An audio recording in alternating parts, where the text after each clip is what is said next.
Welcome to SAT TV News. I am Alicia George. In our top stories, Dominicans urged not to hunt sea turtles. Bahamas rejects U.S. trade demand. U.S. Health Secretary Sebelius resigns amid Obamacare row.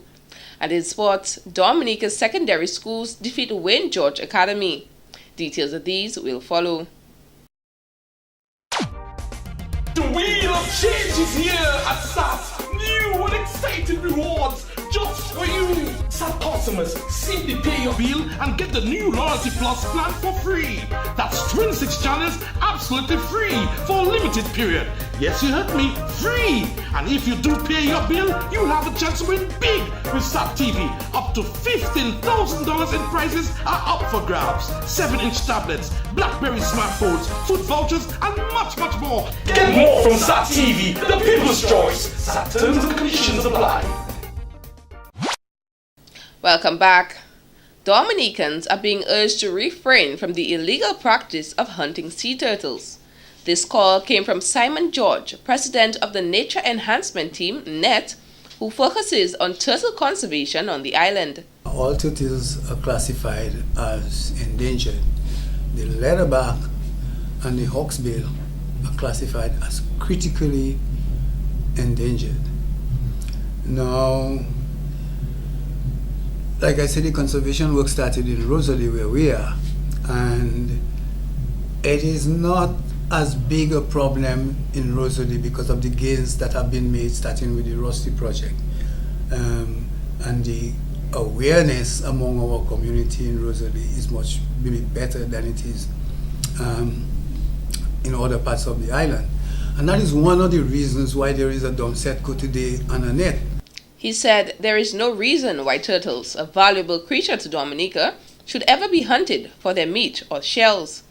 Mr. George noted, while the Rusty project protects the turtles in Rosalie, hunting continue in other areas.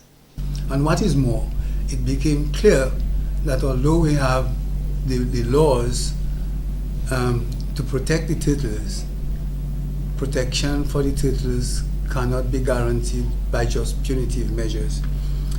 Educating people and raising consciousness in the communities is the preferred route, and that is one of the primary things that drove the establishment of Domsetco and NET and the other community efforts to save sea turtles, and that's bearing fruit. In an effort to mitigate the instances where the turtles are hunted, NET and Rusty are working hand in hand to protect the three major beaches turtles frequent: the Rosalie, Londonderry, and Lapland beaches. There are a number of isolated beaches in between those beaches that the turtles do frequent, but they're not monitored regularly.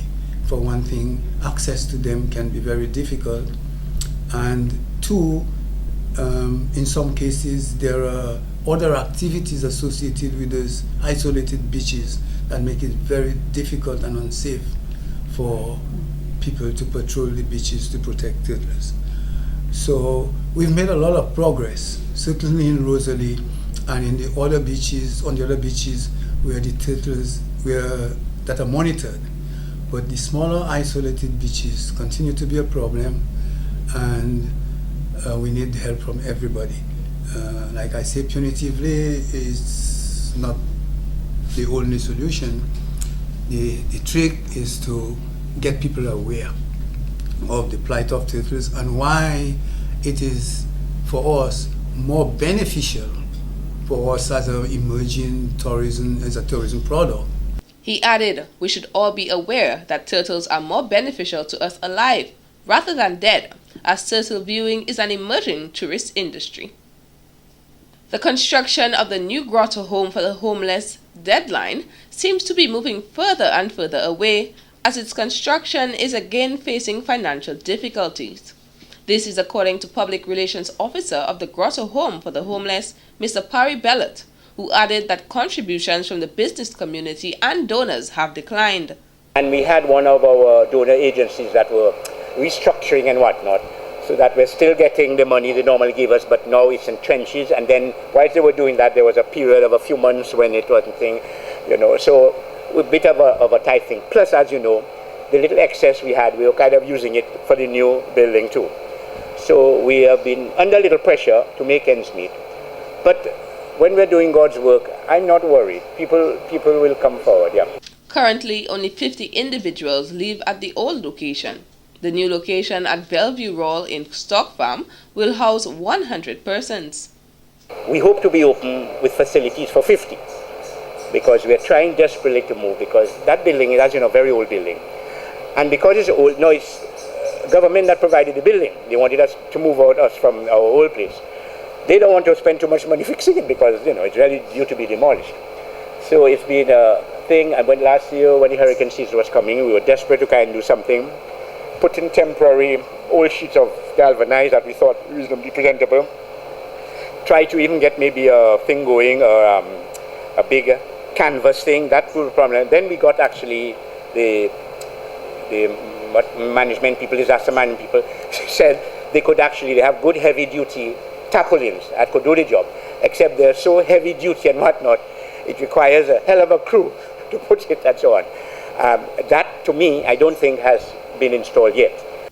He noted at one point the project was so severely cash-strapped that they could not afford to continue the employment of a security officer to protect materials stored at the worksite. However, following a number of burglaries, that decision had to be reversed. Every so often they break into the grotto too, you know, and so on. But it's a struggle, and remember, it's quite, and that's why my heart goes out, and I always appreciated Anne for that, because the work that's being done there is difficult. It's not just old people. It's people very much often handicapped, very often with mental problems and so on, you know. So it's a special calling. It's a special calling. So I really do appreciate all those in the past who have served at the grotto.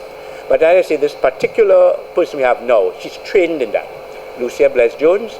Mr. Bellot added the amount of food donations they previously received has also been affected and is appealing to the business community to help out in that aspect. Recently, the Dominica Association of Administrative Professionals Incorporated, DAAP, held an installation ceremony of its new executives, inducting a total of 6 members. Nomination and election of officers were held during an annual general meeting on March 9, 2014. Those elected will serve from the term 2014 to 2016.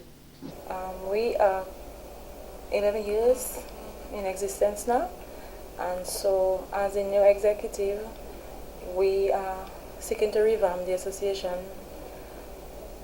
with the help of the Caribbean Association of Administrative Professionals, who we are affiliated to. This year, Administrative Professionals Week runs from April 20th to the 26th, and Administrative Professionals Day will be celebrated on the 23rd of April. Every year, the administrative professionals around the world are recognized, and we have been planning for this year's event. So we have organized an administrative professionals cocktail to be held on April 23rd, as the evening of April 23rd, from 6:30 to 9 at the Fort Young Hotel. The cocktail will begin at 6:30 p.m. and end at 9 p.m. The association will also host a workshop the following day. The following members were inducted. Still as the president, my name is Janella Trotman, and the vice president is Miss Melissa Augustine. She's also a PRO. The secretary is Mrs. Florence Itidu. The treasurer is Miss Augustina Williams. And we have 2 nominated members, Mrs. Cassandra Dewars and Mrs. Valerie St. John Edwards. Louisiana Williams, immediate past president, will be inducted at a later date. Today, many persons gathered at the Dame Eugenia Charles Boulevard on the Bayfront to raise awareness and show support for cancer patients. The Because We Care event, coordinated by Tina Alexander, was also in an effort to raise funds for the maintenance of a new CT scanner at the Princess Margaret Hospital. We have some special guests from Boston on board, which is why we're here. And it's ended up being much bigger than we expected. It's not just a reception for a few friends, but it's become a big event that's going to take place this afternoon in the stadium. And we invite everybody to come and have a good time. Group members later headed to the radio stations to promote international support for the Cancer Society. The event continued to the Windsor Park Sports Stadium, where they concluded the activity. cancer treatment in Dominica is not free. So that means that everybody has to pay for their own treatment, and if they cannot, then they won't have. Many people delay unnecessarily, and that can be a great cost to their lives. So we have a fund that people can write and ask for assistance. We also help people in writing to other places for assistance, so that we make sure that people get their chemo and their radiation on time, because early intervention saves lives. Several individuals on board the Norwegian cruise came to aid in the awareness drive. I-Plan Cruise is just a pilot program to see how well we can work with Dominicans at home and abroad to bring some money to the island to help the healthcare. Of course, Boston is kind of a premier when it comes to cancer research. So it's really hard when you see, a small island that doesn't have any resources, and has to go someplace else in order to get treatment, So it is something that, we need to bring awareness to. The group encourages early detection for prevention of cancer and is urging everyone to support cancer patients. Remember, this is 2014, and every island in the region should have the necessary equipment to diagnose and to treat cancer. It is unbelievable that we're still struggling to obtain necessary equipment. You must support, because this is something that affects all of us. We may know of a friend, a family member, or somebody very, very, very close to us who have died from cancer, and we know for a fact that cancer is treatable. A recent court ruling that ordered Calypsonian Checo to pay EC $130,000 to one government worker has prompted members of the Dominica Calypso Association, DCA, to speak out. Checo, whose real name is Abel John Baptist, was ordered to pay the said amount to Venezuelan ambassador to Dominica, Dr. Philbert Aaron, after he failed to file a defense in a libel lawsuit brought against him. During the 2011 Calypso season, the Calypsonian had written the song Bug Her, which Aaron claimed defamed him, stating the song was directed to him. We, the members of the DCA, the executive, have decided to run a series of workshops and discussions as we have in here. And as you know, in recent times, we have had one of our members run into some serious problems, and I was expecting him to be here. And as a result of that, he has to pay a hefty fine. So we really want to inform and educate the Calypsonians, especially as to the boundaries where they should go, where they should not. Calypso class will seek to educate and inform Calypso performers on what will and will not be accepted when producing the lyrics of their Calypsos. Luckily, the unfortunate situation, as described by the treasurer of DCA, Kelly Williams, spared the ruling from extending to the association.